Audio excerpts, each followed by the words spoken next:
HAM, hak asasi manusia. Apa itu hak asasi manusia, rekan-rekan? Hak asasi manusia itu bahasa sederhananya adalah hak yang melekat di dalam diri manusia sejak dia lahir. Itulah yang disebut di dalam Undang-Undang HAM. Jadi hak asasi manusia itu dipayungi oleh hukum, diatur di dalam Undang-Undang HAM. Jadi siapa yang memiliki hak asasi manusia? Semua manusia, pejabat, pengusaha, masyarakat, pedagang, setiap orang. HAM itu berlaku untuk setiap orang, bukan untuk orang tertentu saja. Makanya dibuat aturan hukum. Kenapa? Supaya hak asasi orang itu tidak berbenturan dengan hak asasi manusia lain. Artinya apa? Setiap manusia harus menghargai hak asasi setiap manusia lainnya. Tidak dibedakan. Aparatur negara tidak punya hak asasi, gak bisa. Sama, manusia juga dia. Ini maksud saya begini, rekan-rekan. Banyak sekarang kita lihat ini kaitannya dengan YouTube, ya. Dengan gampang kita mengupload sesuatu dengan YouTube, sehingga kita kadang lupa hak asasi orang lain. Semua orang bertindak seperti wartawan, meliput, merekam, memotret, lalu mengupload sesuka hati dengan alasan pembenar yang macam-macam. Kita lupa bahwa orang lain itu punya hak asasi, punya hak pribadi sendiri. Jadi bukan berarti kalau aparat negara pemakai seragam mereka tidak punya hak pribadi. Punya, sama aja. Seorang petugas, dia melaksanakan tugas demi negara nih. Tapi pada saat melaksanakan tugas dia lalai sehingga menyebabkan orang lain rugi. Dia tanggung jawab sendiri pribadi. Bukannya negara yang tanggung jawab. Padahal dia melaksanakan tugas demi negara. Tapi karena dia lalai, tidak mematuhi aturan-aturan, akhirnya dia tanggung jawab sendiri, bukan tanggung jawab negara. Begitu juga hak pribadinya ada. Ketika dia jadi aparat, hak asasi dia nggak ada dengan alasan dia aparatur negara. Tidak bisa begitu, rekan-rekan. Karena apa? Begini. Aparatur negara melaksanakan tugas tidak seenak dia, tidak sesuka hati dia. Dia harus sesuai dengan prosedur, sesuai dengan aturan yang dibuat gitu. Ketika dia melenceng dari aturan, dia tanggung jawab sendiri, ya. Padahal dia melaksanakan tugas demi negara, tapi karena dia tidak mematuhi aturan, prosedur, terjadi sesuatu, dia tanggung jawab sendiri. Artinya apa? Ketika dia sebagai manusia, dia juga punya hak pribadi. Jadi nggak bisa kita, oh dia petugas sesuka hati kita. Jadi kaitannya dengan merekam tadi, rekan-rekan, mengupload ke YouTube sesuka hati, itu melanggar hak asasi manusia, hak asasi hidup, hak asasi kebebasan dia, hak ketenangan dia, hak dia nyaman. Cobalah kita berpikir, jangan sesuka hati kita saja.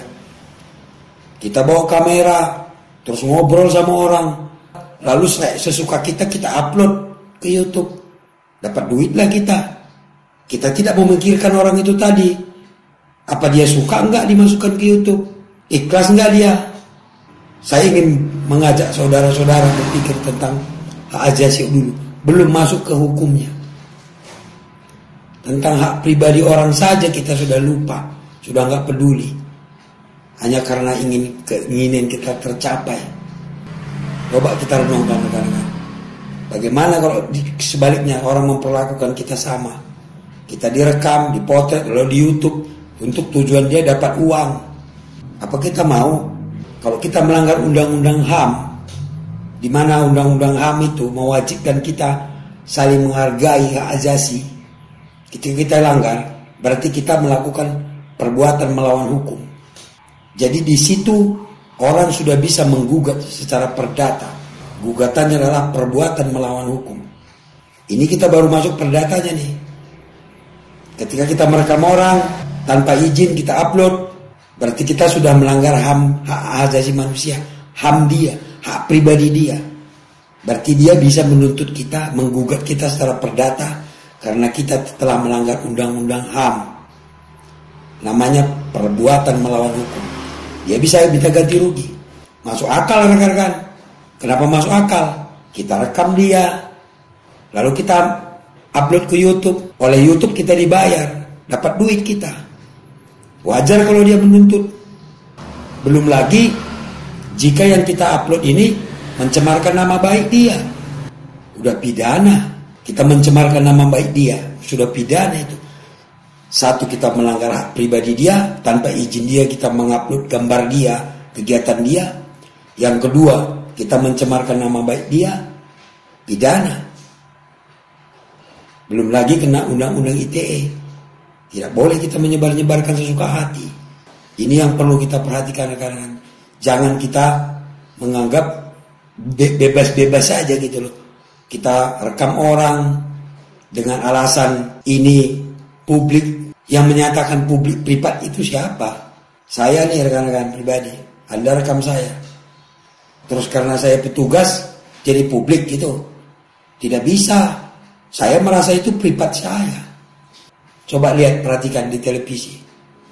Apa mereka seenaknya saja menyiarkan orang? Tidak. Mereka itu konfirmasi dulu. Kenapa? Melanggar kode etik jurnalistik. Begitu juga kita manusia, masyarakat biasa. Tidak bisa seenaknya kita merekam, nggak ada aturan lagi. Semua menjadi wartawan.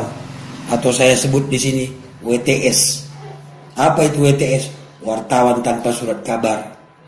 Suka-suka kita saja. Jangan begitu, nggak boleh begitu rekan-rekan. Kita harus menghargai semua. Karena apa? Manusia punya hak pribadi. Terlepas daripada dia petugas, pedagang, siapa saja, sama. Hak pribadi itu melekat pada setiap pribadi orang. Ketika kita melanggar, berarti kita melanggar undang-undang HAM. Namanya perbuatan melawan hukum. Bisa digugat perdata. Ketika sudah mencemarkan nama baik orang, di mana dia kita tuduh pungli, suap dan lain sebagainya, tanpa konfirmasi, tanpa putusan hakim, tanpa ada kekuatan hukum, itu namanya pencemaran nama baik. Begitu rekan-rekan. Jadi saya berharap kedepannya kita harus benar saling menghargai. Jangan seenaknya saja kita merekam orang, lalu kita uploadkan ke YouTube tanpa izin dia. Itu perbuatan melawan hukum. Mungkin saja orang-orang yang direkam ini dia tidak tahu mau bertindak apa. Padahal di dalam hatinya dia keberatan, tapi dia tidak bisa bertindak apa-apa karena nggak tahu bagaimana caranya. Padahal ada aturan, ada undang-undang HAM, ada undang-undang ITE, ada KUHP mengaturnya, jelas semua. Ya, bisa kita digugat, bisa kita dituntut. Jika kita merekam orang tanpa izin kita upload, apalagi mencemarkan nama baik dia, apalagi dia tidak suka. Mudah-mudahan ini menambah wawasan kita. Bukan berarti rekan-rekan wajib mengikutinya, enggak. Hanya bahan pertimbangan pemikiran kita jika kita melakukan sesuatu. Janganlah jadi WTS, wartawan tanpa surat kabar. Kalau memang kita hobi meliput, merekam dan lain sebagainya, ada wadahnya. Jadilah wartawan, jadi petugas, jadi pengawas yang resmi. Ya, kalau ingin jadi pengawas polisi, masuk ke Kompolnas. Banyak cara. Jangan sendiri-sendiri suka-suka hati. Negara-negara hukum ini ada aturannya semua. Assalamualaikum warahmatullahi wabarakatuh.